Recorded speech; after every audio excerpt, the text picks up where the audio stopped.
राधे राधे दोस्तों, कैसे हैं आप सब। आई होप अच्छे ही होंगे। तो आज की वीडियो में मैं आपके साथ कुछ टिप्स कुछ बातें शेयर कर रही हूँ कि पूजा पाठ करने के बाद भी घर में बरकत क्यों नहीं है, घर में सुख शांति क्यों नहीं है। तो देखिए दोस्तों, इसके बहुत से कारण हो सकते हैं। जैसे हम सभी में घर की महिलाएं व्रत वगैरह करती हैं, लेकिन हम कुछ गलतियां कर देते हैं पूजा पाठ करते समय। तो पूजा पाठ करते समय हमें कुछ बातों का ध्यान रखना चाहिए। जैसे कि मान लीजिए शिवरात्रि का ही पूजन है, आप जब पूजा करती हैं तो घर में विराजमान जो भी आपके वो हैं विग्रह वगैरह है, उनको आप स्नान जरूर कराइएगा। देखिए जो मूर्तियां हैं उनको आप गंगा जल छिड़क कर आप उन्हें कपड़े से पहुँच सकती हैं, लेकिन जो विग्रह हैं जैसे शिवलिंग है, बाल गोपाल हैं, और आपने श्रीयंत्र की भी स्थापना की हुई है और गैया हैं, इन सब का आप स्नान कराइए। यदि आपने ठाकुर भी रख रखे हैं तो उनको आप किसी स्वच्छ बर्तन में लेकर, जैसे कि आप पात्र बना लीजिए, थाली या परात वगैरह, तो उसमें आप उन्हें स्नान अवश्य ही कराइएगा।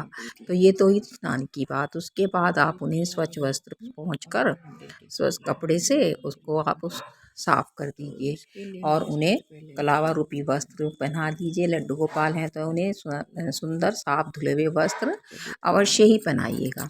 उसके बाद बारी आती है कि घर में जो जितने भी हैं सभी विग्रह की आप पूजा करनी है। स्नान के बाद तिलक वगैरह लगाना है। आसन जो है आप उसको कुश का ही रखिएगा। कुश का नहीं है तो आप कंबल का आसन या ऊनी आसन ले सकती हैं। तो इस तरह से तो हुई पूजा पाठ करने के बाद। घर के मंदिर में ना एक से ज़्यादा देवी देवताओं की मूर्ति नहीं होनी चाहिए। और यदि आप मंदिर जा रही हैं या घर में भी पूजा करती हैं तो स्वच्छ जो भी सामान है वो स्वच्छ होना चाहिए। उसे गंगा जल से छिड़क कर आप स्वच्छ कर लीजिए। उसके बाद ही आप मंदिर जाइएगा। और मंदिर जाते समय आप श्रृंगार का भी ध्यान रखिएगा। गले में मंगलसूत्र और सिंदूर अवश्य ही आपको लगा लेना चाहिए। तो यदि आप घर में भी पूजा कर रही हैं तो आप इन बातों का अवश्य ही ध्यान रखिए। तो एक महिला को पूरे श्रृंगार के साथ ही पूजा पाठ करनी चाहिए। देखिए हमारे हाथों में चूड़ियाँ, बिछुए और जो है श्रृंगार का सामान अवश्य ही, जैसे पैरों में पायल होनी चाहिए। ये सब चीज़ें हमारे श्रृंगार की हमें पहननी चाहिए। तो ये तो हुई श्रृंगार की बात। इसके बाद बारी आती है, जैसे आप सुबह शाम जोत बत्ती अवश्य ही करिएगा। यदि एक महिला घर में जोत बत्ती नहीं करती है तो देखिए घर में सुख शांति वैसे ही दूर भाग जाती है। घर में जोत बत्ती का होना अवश्य है। कहते हैं ना कि जोत बत्ती के बिना घर में घर भूतहा सा लगता है, उसमें नकारात्मक शक्तियों का वास हो जाता है। तो यहाँ पर देखिए मैं एक छोटा सा उपाय बता रही हूँ, जो कि मैंने मंगलवार से लिया था, राम नाम लिखने का। तो नाम जप से ज़्यादा लिखने में ज़्यादा महत्व है। तो यहाँ पर मैंने राम नाम का नियम लिया है मंगलवार से। आप इस तरह से कोई भी मनोकामना हो उसे पूर्ण करने के लिए यहाँ पर एक कॉपी बना लीजिए उसमें, और उससे रेड पेन से उसे राम नाम लिखिएगा। इस तरह से आप राम नाम लिखकर अपनी कोई भी मनोकामना हो और संकल्प के साथ आप ये काम करेंगी तो कोई भी मनोकामना होगी वो अवश्य ही पूरी होएगी।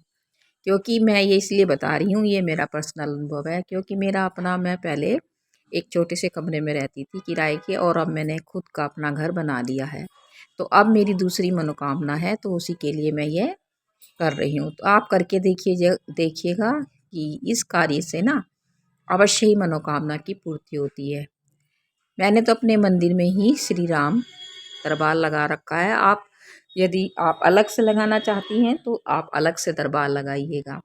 राम राम लिखने के बाद हनुमान चालीसा का पाठ आप अवश्य ही करिएगा और आरती करिएगा कपूर से।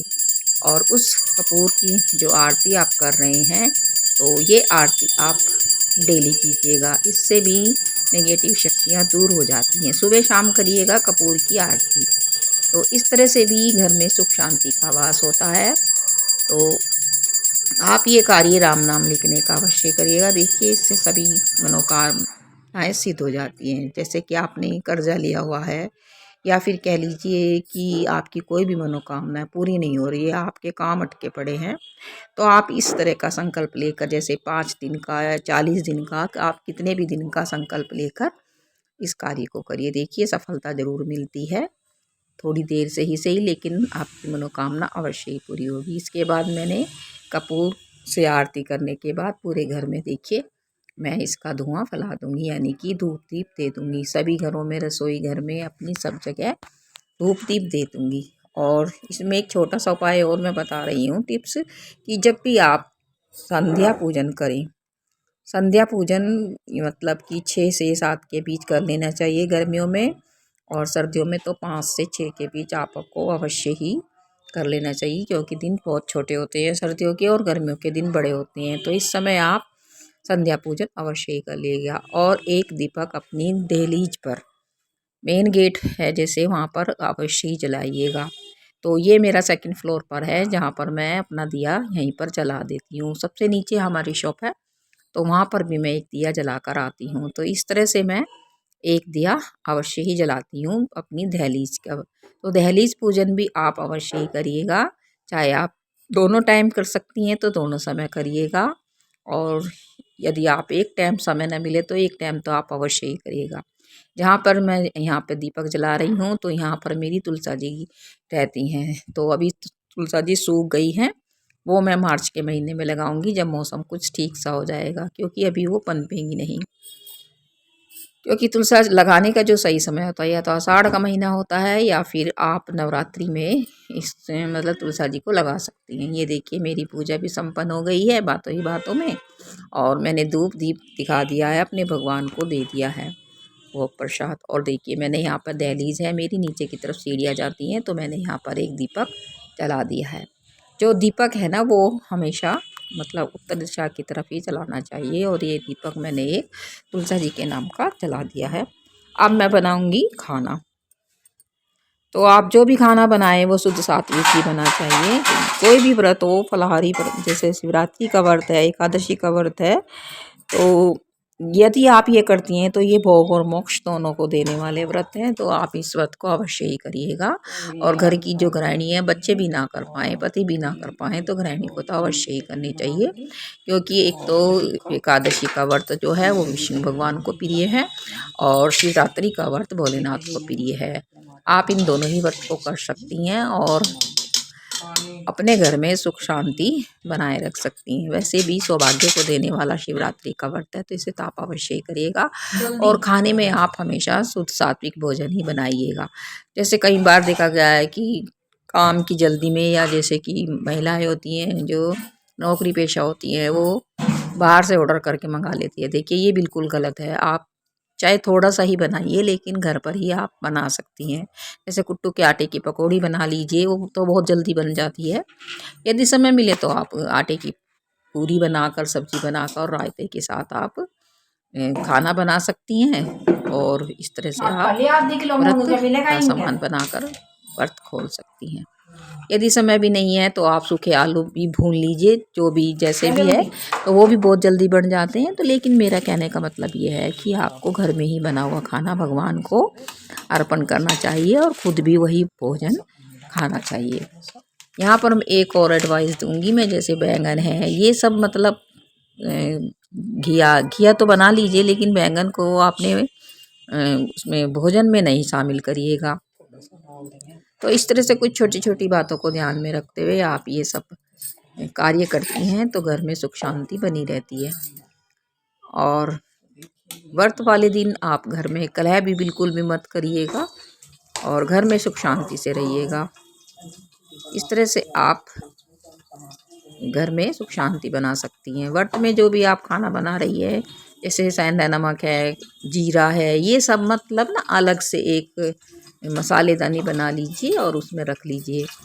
और इस मसालेदानी का प्रयोग केवल आप व्रत के समय ही करें। और एक और टिप्स मैं देना चाहूँगी कि जैसे महिलाएं उसमें पीरियड्स वगैरह में होती हैं, तो उसके लिए भी आप अलग से एक मसालेदानी बनाइए, जिससे कि सारे मसालों में हाथ न लगे, और इस तरह से आप सामान मतलब बना सकती हैं। मसालेदानी का ही प्रयोग करेंगे। और ये देखिए मेरी बातों ही बातों में थाली बनकर तैयार हो गई है और मैंने भगवान को भोग प्रसाद दे दिया है। उसके बाद मैंने अपना व्रत खोला। व्रत को हमेशा नीचे बैठकर ही खोलना चाहिए भगवान के सामने। तो इस तरह से हमारे व्रत का पूर्ण फल हमें मिलता है। धरती पर बैठकर धरती माता को प्रणाम करिए और भगवान से कहिए कि आपकी कृपा दृष्टि से जो कुछ। और खाना देखिए मेरा बनकर तैयार हो गया है। इसमें मैंने आलू टमाटर की सब्जी बनाई है, चटनी बनाई है धनिए की,